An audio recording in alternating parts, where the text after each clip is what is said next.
Ngị onye ọma na-ege ntị, daalụkwanụ. Abịa m ọzọ na channel a na-akpọ Rie Nri Gị Ka Ọ Tọọ Gị Ụtọ, aka Food to Relish. Hey, ọ bụrụ na ị na-esonye bụ anyị na ndị ọzọ anyị na-esi, ekenekwa m gị.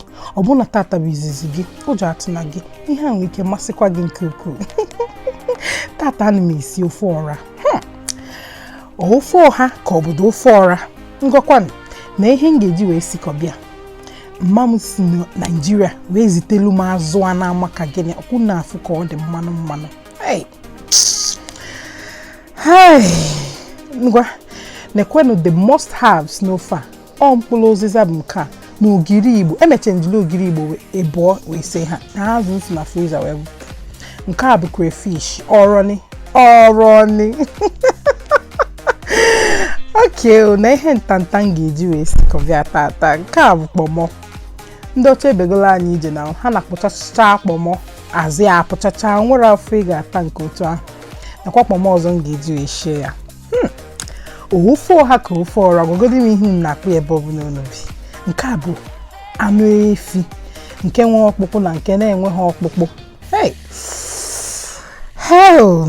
Ama m na ọ dịzị ka esiwe ọ dịzị m ka ọ siwe ihe anọwa isi ogiri fresh ogiri esi Nigeria wee bute m.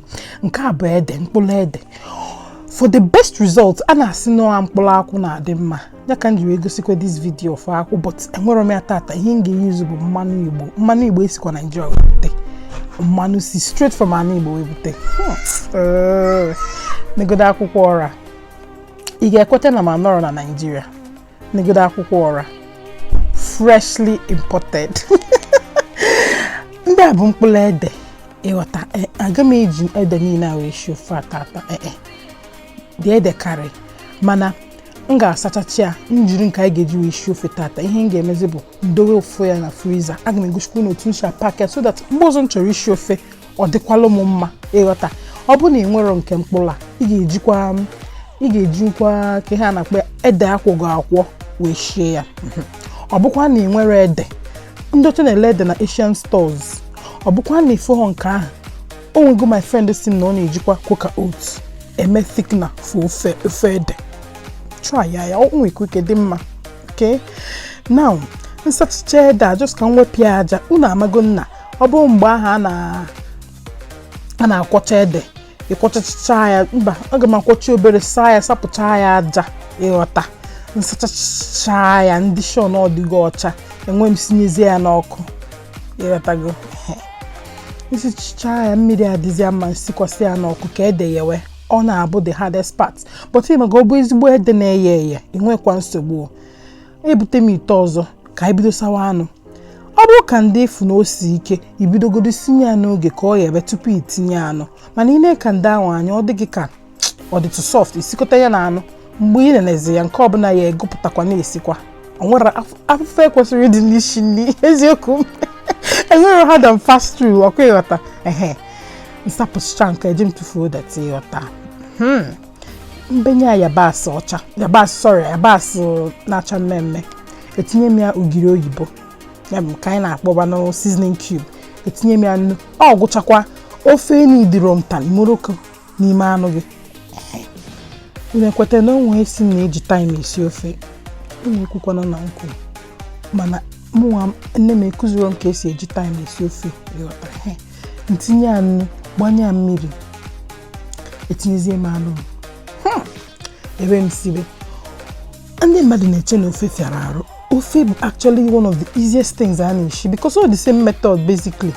Ishinye anụ, oge etinye mmanụ, ọgbaza, etinyezie ngwongwo niile iji eshi ofe, etinyezie akwụkwọ nri, ikpete maazị. Ene na-eme ede m ọkọ yebe anụ a na-agbọ pụtụ.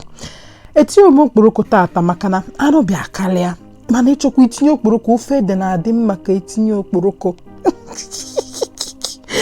Negodu ka kandara ọbịa kuchie eko dịcha fụtụ na-asụ n'ọkụ. Ine na anụ gị ma oyego, ọ bụ na beef eyego, egopụtacha beef. Ọ bụ na kanda eyego, kanda ebe hapụkwa ọka na-eshi.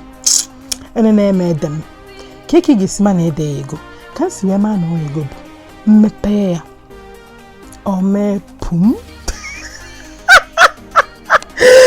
Ọ dị soft actually.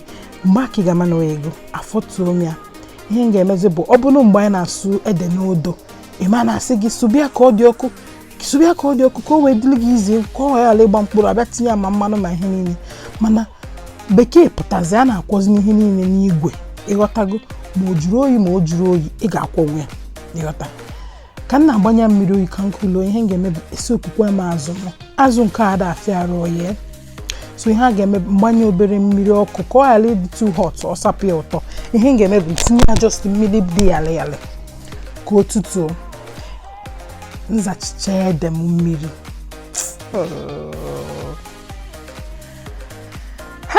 gwagodinu ofe ede eji ọra wee si yana nke eji onugbo kedu nke kacha amasị gị achọrọ m ịma ụfọdụ na-asị na ofe onugbo mana iri ofe ọra ị ga-ama ihe mee Davido ji wee wele agụọ n'egwu na ịghọta isi iri ofe ọra akwa aka wee si amakwa m ị ga-eruzi ofe ọzọ orugo oge ịtụcha ede aga m atụchagide ede anụwa ịtụcha ọ bụ na ọ dị too hot ị na-etinye aka gị na mmiri wee na-afụcha ịghọta ọ bụ na ị na-ekiri ha na ihe ị na-ekiri na-amasị gị biko nyere anyị akara like gị kekwala ya ndị mmadụ kọmentị ya ka anyị mara ihe ilo ọ ga-amasị anyị na vidiyo anụwa ọnụkwu mfu ka azụ a dị ọkpụkpọ akara nkụ anụ bụ ihe juru n'azụ a efu ọ na-akwụgodo m ijile azụ a wee sie nri dịka wee sie ji poteji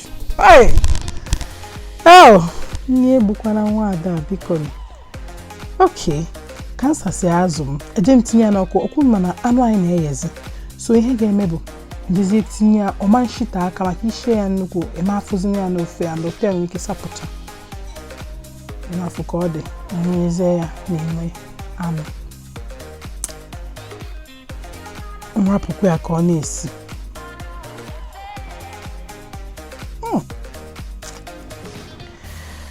ọ dị nke ọ bụrụ mma nne unu ga-eji weli ofe atata ọ bụrụ mma nne unu anụ niile eyego dịka achọ ebido m gụpụtawa ya maka na ọ bụ na nrapụ ya na-esikwa ya o nwere ike ọ dịrị nne tupu ede anyị na-aba n'ọkụ mana ọ bụ na otu mma m sikwa esi ya mgbe mpempe bụ anụ amaghị ya chicha ọfụma ọ ga-eyi obele o tinyewezie ya ede ịghọta mana anyị mago na agba ọhụrụ nkụta ọ bụ na isi chọọ eziokwu ma ọ bụ na anụ ya ga-egopụta ọ bụ na ọ ya bụ rapụ ya na-esikọta ya na ebidozi m siwazie fresh Uziza for the best result use fresh Uziza ọ bụ na ị nwekwa Uziza nke akwụkwọ ọ na-amagbu onwe ya n'ofe ọra ọnya bụ the secret to delicious ọra soup ngụpụtachazi Uziza anụnwa na-esi na mma asụbazi bụ ose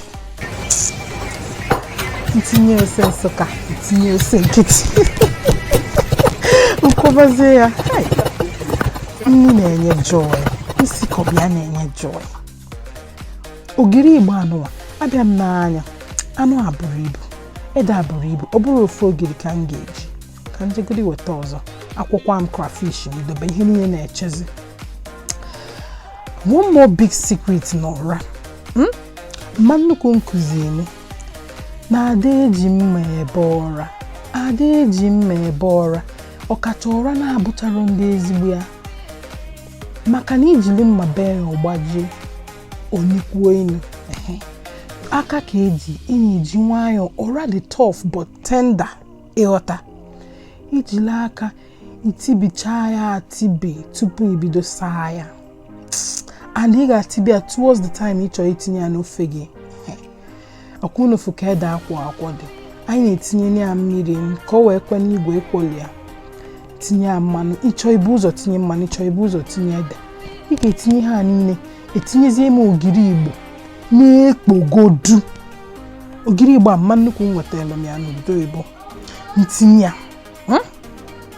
ejezie m nweta ihe niile ahụ nkwogo ma Uziza ma ka ha na-akpọ ya Uziza na crayfish na ose ekwu m ụtazi bifo ọ bụ na nkwu ụtazi biko mgbaghara nọ m Uziza ka m meeni ụtazi bụ nke na-enu inu mba ejiri esi ofe ọra ejiri ụtazi esi ofe ọra abacha ka eji ata ma ọ bụkwa na nsala ihe niile ebe a bụ Uzizia na-ekpo ose so ị na-etinyekwa ma na ị ga-etinyezi obele ose ịghọtago ọ dịrọ nke ọkpụkọ ọfụma ntinyekwa ya ede fọzenu aga m apakịzi ya tinye na friza unu afụ ka ọ dị ma etinyecha ya na friza ga-apakịzi ndị niile fọ otu a ka ọ ga-adị mgbe ọzọ m ga-achọkwa iji asi ofe anyị na ha agbọ pụtụ kichin na-ekpogodu ka proper kitchen ebe na-esi ofe ọra nke a bụrụkwa nke a na-eke na mmemme nke a na-eri n'ụlọ dịka mgbe mpa na-anata esichicha ofe a hey ọ yego kpụkọ ede anyị yego etinyezie m ya anụ ihe ọ ga na-atọgodi bụ ụwa ụtọ mba ọ na-atọ shuga ụwa bụ ụwa ka ọ na-atọ arapụ m ya ka mmiri ofe aba anụ ahụ arụ unu mana anụ ofe ede kacha atọ ụtọ na anụ niile a na-esi n'ofe gwagodi m ọ bụrụ na ịma anụ ede kacha atọ ụtọ na ofe niile ma ọ dị m ka ọbasi gị ime enwe ntinyezie ya akwụkwọ nri mkpaghalịrị anya obele mfoto ya achọrọ m ka o si gbuo akwụkwọ nri akwụkwọ nri dị very rich in iron. Yes, green leafy vegetables dị very rich in iron. Ọ bụ na ọbara na-akọ gị n'arụ ihe a dịkwa mma for you. Okay, gbagharịa ya ofe ede eyekọkwa believe it or not biko like this video, share and subscribe for interesting videos na this channel. Ọkwụnụ fuko forward biko gwagodinu m ọ bụ na ịbịa mmemme etinye ego ofe anụwa ọkwe ma anyị ga-lose self control. Eribekwa m biko eribe m ha foto ofe nekwe ka ọ dị emebe fufu challenge na ihe a bụ akpụ sigodo straight from Naija nwe hey nri ya ọkwa ife akwala anụ a na-ekiri m n'enu how soft ọ dị maka arapụrụ ya ọfụma ị ga-adị very patient with your kanda biko like ya video, share ya, subscribe or comment and we will be very happy. Agmafun na next video I game.